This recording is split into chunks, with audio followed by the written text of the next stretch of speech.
Hello বন্ধুরা, আমি সোমা চলে এলাম তোমাদের কাছে একটা লং ভিডিও নিয়ে, নতুন একটা টপিক নিয়ে।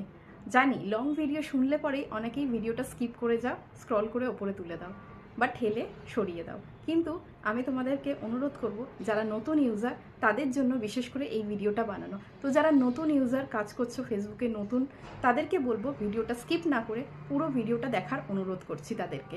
তোমরা অনেকেই প্রোফাইল আর পেজ দুটোর উপরেই কাজ করছো, তাই না? কিন্তু তার মধ্যে তোমাদের প্রোফাইলটা গ্রো করে গেছে, পেজটা হয়তো গ্রো করতে পারেনি।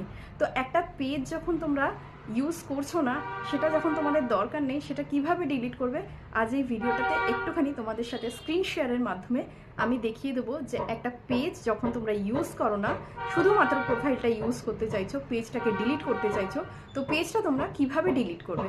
চলো দেরি না করে দেখিয়ে দিই একটা পেজ কিভাবে তোমরা ডিলিট করে দেবে আর প্রোফাইলের উপর শুধুমাত্র কিভাবে কাজ করবে। দেরি না করে স্ক্রিন শেয়ারের মাধ্যমে তোমাদের দেখিয়ে দেবো। চলো, প্রথমে ফেসবুকটা তোমাদের ওপেন করে নেবে। ওপেন করার পর এখানে থ্রি ডটে ক্লিক করে নিজেদের পেজটা আগে ওপেন করে নেবে। এখানে অ্যারো অপশানটায় চলে যাবে। অ্যারো অপশানে গিয়ে তোমাদের যে পেজটা সেটাকে আগে ওপেন করে নেবে। পেজটা ওপেন হওয়ার পর এরকম একটা ফেস চলে আসবে। তারপরে তোমরা কি করবে, থ্রি ডটে চলে যাবে। থ্রি ডটে গিয়ে সেটিং অপশানটায় ক্লিক করে দেবে। ক্লিক করে একটু নিচের দিকে ধীরে ধীরে স্ক্রল করে যখন নামিয়ে আনবে, এনে দেখবে এখানে অ্যাক্সেস অ্যান্ড কন্ট্রোল বলে একটা অপশান দেখতে পাবে, এটাতে ক্লিক করে দেবে। ক্লিক করে দেখবে এখানে ডিঅ্যাক্টিভেট পেজ আছে আর একটা আছে ডিলিট পেজ। তোমরা যদি টেম্পোরারি ডিলিট করতে চাও পেজটাকে, তাহলে এই ওপরের অপশানটাকে ক্লিক করবে।